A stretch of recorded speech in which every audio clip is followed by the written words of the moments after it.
The courtroom was colder than it needed to be, or maybe that was just how it felt to Marcus Hill as he sat alone at the witness table.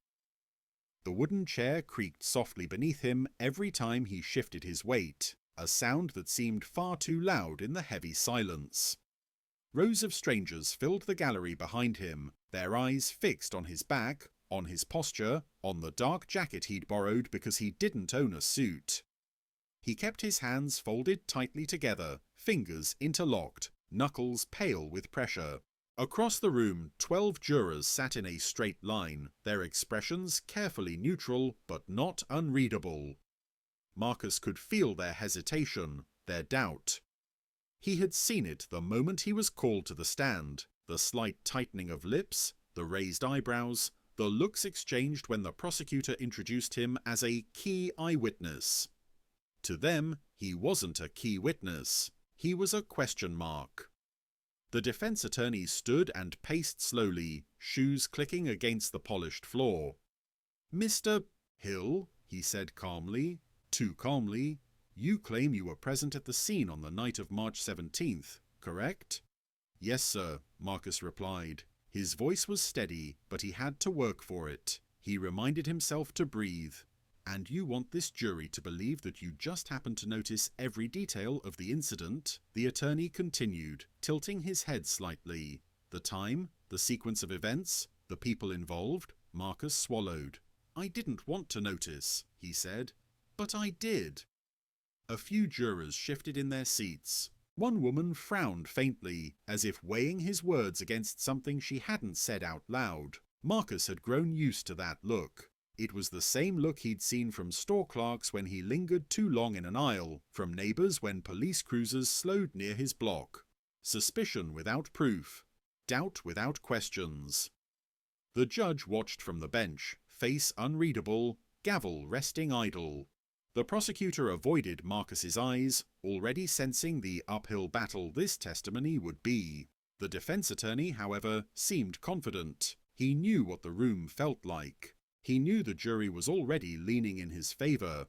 Marcus glanced briefly at the defendant's table. The man sitting there, white, well-dressed, calm, had not once looked at him since the trial began.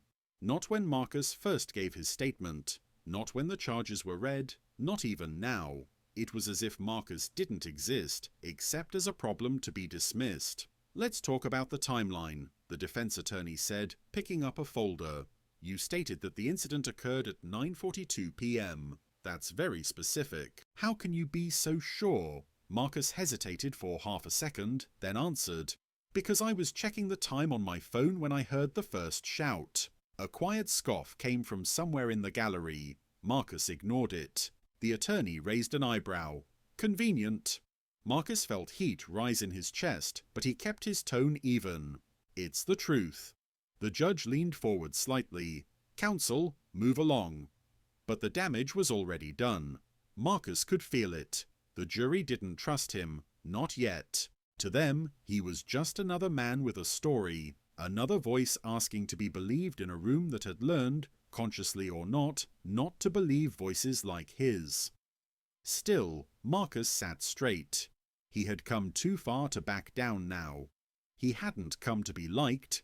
He had come because what he saw mattered. And whether the jury realized it yet or not, the truth was already waiting. Quiet, precise, and impossible to ignore once the full timeline was laid bare. The courtroom felt colder the second morning, though nothing about the thermostat had changed. It was the kind of cold that came from eyes instead of air. Marcus felt it the moment he stepped through the wooden doors, hands clasped in front of him, shoulders straight the way his mother had taught him. "Sit tall, don't give them a reason." The jury was already seated. 12 faces, mostly blank, some curious, a few guarded. He noticed how several of them watched him the way people watch a clock ticking too loud, aware, impatient, waiting for something to go wrong. No one smiled. No one nodded. The prosecutor stood as soon as the judge entered, confident, rehearsed, already convinced of the ending. The defense attorney, A public defender Marcus had met only twice rose more slowly, shuffling papers, whispering something under her breath as if trying to remember which page mattered most. Marcus didn't blame her. The case hadn't looked good on paper. It rarely did. "Call your next witness," the judge said. The prosecutor didn't hesitate. "The state calls Detective Alan Pierce." Detective Pierce walked in with the kind of authority that didn't need explanation. Clean cut. Calm. Badge polished. He testified the way people told stories they'd already told 100 times. Smooth, selective, confident. He spoke about timelines, phone pings, security cameras that failed to capture key moments, and Marcus's presence near the scene. "Coincidental," the detective said when the defense tried to challenge him, "but concerning." Marcus stared at the table. Coincidental, but concerning. That phrase followed him like a shadow. Being nearby, being seen, being there. It always seemed to be enough. When the detective stepped down, the prosecutor turned slightly, just enough for Marcus to see the look. Satisfaction, restrained but unmistakable, as if the story had already settled into the room. Then came the witnesses. A shop owner testified he'd seen someone like the defendant running. A neighbour said the figure looked tall, dark hoodie. Another said they weren't sure, but it could have been him. Each statement landed softly but stacked heavily, brick by brick, building something Marcus had seen before, a version of him that wasn't him at all. When it was over, the defense stood. "We call Marcus Reed." The room shifted. Chairs creaked. Someone in the jury leaned forward. Marcus stood, legs steady even though his chest felt tight. He walked to the stand and raised his right hand, voice clear as he swore to tell the truth. His attorney asked him simple questions at first: where he was that night, why he was there, who he spoke to. Marcus answered calmly, carefully, the way you do when you know every word might be twisted. Then the prosecutor approached. "Marcus," he began, too casually, "you expect this jury to believe that all of these witnesses are mistaken?" "I expect them to believe the truth," Marcus said. "And the truth is," the prosecutor pressed, "you just happened to be nearby." Again. Marcus met his eyes. "I live there." A murmur rippled through the room. The prosecutor smiled slightly, then changed tactics. "You didn't call the police, did you?" "No." "Ran away from the scene?" "I walked home." "Convenient."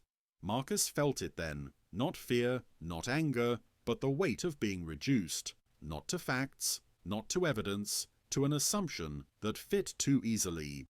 When he stepped down, the judge called a recess. In the hallway outside the courtroom, Marcus sat alone on a bench, hands clasped again, staring at the floor tiles. He could hear voices, lawyers, families, footsteps echoing. Somewhere down the hall, someone laughed. It sounded wrong. His attorney sat beside him. "You're doing fine," she said, though her eyes said she wasn't sure. Across the hall, he noticed a man standing quietly near the wall. Older, grey hair, military posture. He hadn't been in the courtroom before, or maybe Marcus just hadn't noticed him. The man held a thin folder, worn at the edges, like it had been opened many times. Their eyes met for a brief second. The man nodded.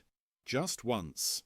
Marcus didn't know why, but for the first time since the trial began, the cold in the room eased. Just a little. The courtroom felt different once the timeline appeared on the screen. Not louder, if anything, quieter, but heavier, as if the air itself had thickened. Jurors leaned forward in their seats. The judge removed his glasses, holding them loosely in one hand, eyes fixed on the monitor. Even the prosecutor stopped tapping his pen. The defense attorney stood and walked slowly toward the screen, not rushing, not dramatic. He knew this moment didn't need performance. The facts would do the work on their own. "Let's walk through the evening of March 14th, he said calmly, minute by minute. The first timestamp appeared, 7:42 p.m. A still image from a city traffic camera showed the street outside the convenience store where the robbery had occurred. The resolution wasn't perfect, but it was clear enough to identify movement, clothing, direction. "This is when the first emergency call came in," the attorney continued. "A robbery in progress. A black male suspect, according to the caller. No height given, no age, no distinguishing features." He clicked to the next frame. 7:44 p.m. The same street. A man in a dark hoodie ran past the camera, heading east. His face was partially visible. He was lighter-skinned than the defendant. Shorter, different build. The prosecutor shifted in his chair. "Now," the attorney said, "this individual is important, because this is the actual suspect." A murmur rippled through the courtroom. The judge raised a hand once. Silence returned. The attorney turned slightly toward the jury. "You were told that my client was identified near the scene at 7:50 p.m. Let's look at where he actually was." Another click. 7:46 p.m. A bus interior camera. Grainy, fluorescent lit. The defendant sat in the third row, earbuds in, head tilted toward the window. A digital clock glowed red above the driver. 7:46. The jurors stared. "This bus route runs west," the attorney said. "Away from the store, no stops between here and the next terminal." He let that sit before moving on. 7:49 p.m. security footage from a pharmacy 3 blocks away. The same hoodie-wearing man entered hurriedly, glancing over his shoulder. The timestamp was clear. His face was clearer now, too. The defense attorney paused the video. "Look closely," he said. "Different jawline, different nose, different shoes." The prosecutor stood abruptly. "Objection. Overruled," the judge said, without hesitation. The defense attorney nodded once and continued. "Now let's return to my client." Another click. 7:52 p.m. Body camera footage from the arresting officer. The defendant stood beside a bus stop, hands already raised, confusion written across his face. "I didn't do anything," his recorded voice said. "I just got off the bus." At the time, no one had listened. In the courtroom now, no one looked away. The attorney let the video play a few seconds longer, then froze it. "This," he said, "is when the assumption became an accusation." He turned toward the jury fully now. "The witness you heard earlier testified that the suspect ran west. The timeline shows the real suspect ran east. The police report says my client was loitering suspiciously. The bus footage proves he was commuting home." The prosecutor's face had gone pale. One juror slowly shook her head, almost unconsciously. The attorney lowered his voice. "The reason this case ever made it to this courtroom isn't evidence. It's doubt. Not doubt about what happened, but doubt about who deserved the benefit of it." He clicked one final time. A side-by-side comparison appeared. The real suspect from the pharmacy camera and the defendant from the arrest footage. The difference was undeniable. The courtroom was completely silent. The judge leaned back, exhaled slowly, and looked down at the defendant. Really looked at him for the first time. And in that moment, it became clear to everyone in the room, the case they thought they understood had just fallen apart. The courtroom felt smaller than it had at the start of the trial, as if the walls themselves were leaning in to listen. By the time the prosecution rested, the jurors had seen charts, heard confident testimony, and watched the state build a story that seemed neat and final.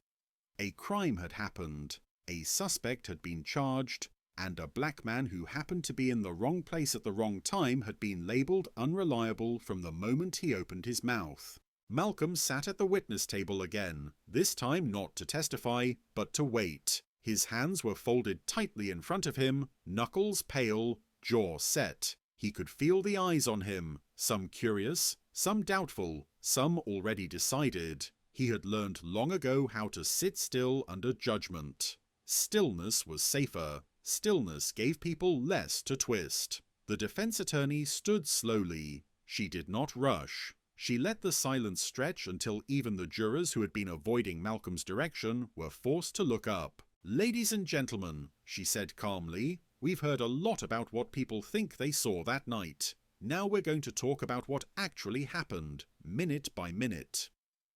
She clicked a remote and the screen behind her came alive. A timeline appeared. Not dramatic, not flashy, just timestamps, locations, movements. The jurors leaned forward. "Let's start with 9:12 p.m, she continued. "That's when the robbery occurred, according to the prosecution." She pointed to the screen. Surveillance footage rolled, grainy but clear enough. A figure moved quickly through a convenience store, face partially obscured, hood pulled low. "This is the person who committed the crime," she said. "Now watch closely." The video paused. A timestamp glowed in the corner. 9:12 p.m. She clicked again. A new image appeared. Traffic camera footage, 3 blocks away. A bus stop. And there was Malcolm. Same clothes, same jacket, same backpack. Standing under a flickering streetlight, checking his phone, shifting his weight as if tired after a long day. Timestamp 9:11 p.m. A murmur rippled through the courtroom. The prosecutor stiffened. The defense attorney didn't look at him. She kept her eyes on the jury. "Let's continue," she said. Another click. Phone records. Malcolm's phone connected to a cell tower near the bus stop at 9:10, 9:11 and 9:13. Another click. A bus camera feed showed Malcolm boarding at 9:14 p.m, nodding at the driver, tapping his transit card. The jurors were no longer whispering, they were staring. "Now," the attorney said, her voice steady but sharp. The prosecution suggested that Mr. Harris's testimony was inconsistent, that he was confused, that he couldn't be trusted. She turned finally and looked directly at Malcolm. "But what if the problem wasn't his memory," she said, "but that no one bothered to check it against the facts?"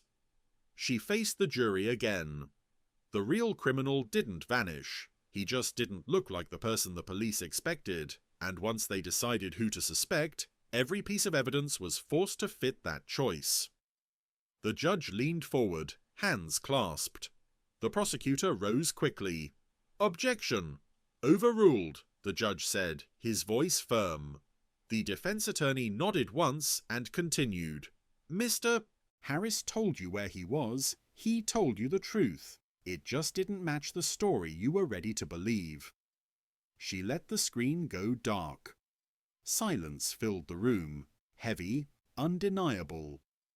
Malcolm felt his chest tighten, not with fear this time, but with something close to release. For the first time since the night of the crime, the truth was standing on its own, not filtered through suspicion, not bent by assumptions. The judge cleared his throat. The jurors looked at Malcolm differently now, not as a problem, not as a question mark, but as a man who had been right all along. And in that moment, the doubt that had followed him into the courtroom finally began to crack.